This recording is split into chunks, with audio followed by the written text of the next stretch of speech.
G'day, welcome to this long-awaited Mythopia devlog. It's been a long time since I've actually worked on the game, and I'll get into that later in the video, but for now, let's just jump into the changes I've made since the last devlog.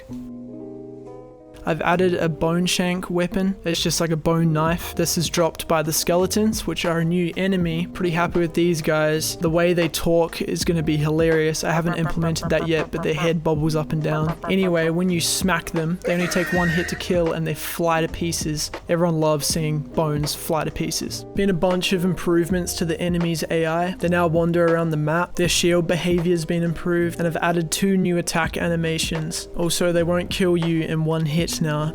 Instead, it's kind of like Black Ops Zombies where you need to get hit once and then again quite quickly to die.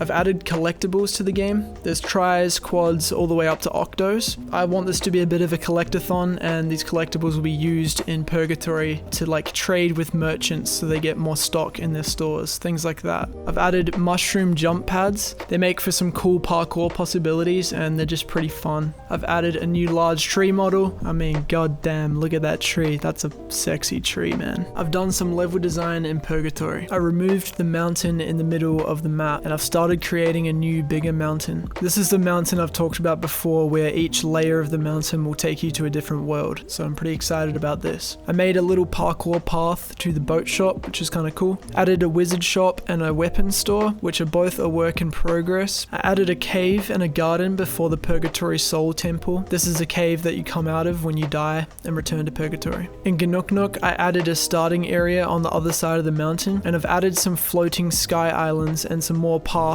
around the mountain.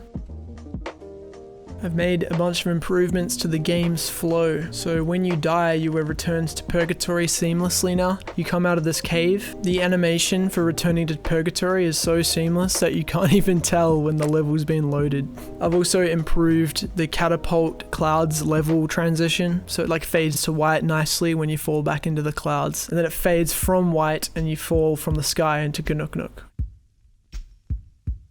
And there you have it, you're up to date on Mythopia's progress. Now, I'm actually taking a long break from working on Mythopia. Until at least early next year, I'm not going to touch the project. I'm going to work on some smaller games and actually finish some stuff for once. Recently, I've been working on the Dreams project, which is something I've only briefly mentioned on this channel. Essentially, it's a first-person adventure game where you get to enter different people's dreams. I absolutely love this premise because it allows me to create a bunch of small experiences and mini games. I'm also going to be entering more game jams, and I'm going to reach out and collaborate with more YouTubers. Recently I've become friends with Bargy. He's another YouTube game dev and he's an absolute legend. A couple weeks ago we entered a game jam and made something called To Heaven and Back. Even though the game turned out a bit scuffed and we ran out of time, I had the most fun doing game development I have in a long time. So I definitely want to collaborate more, definitely will with Bargy, and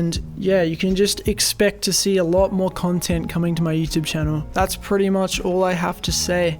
Go buy jumps on Steam, and thank you for watching. Peace.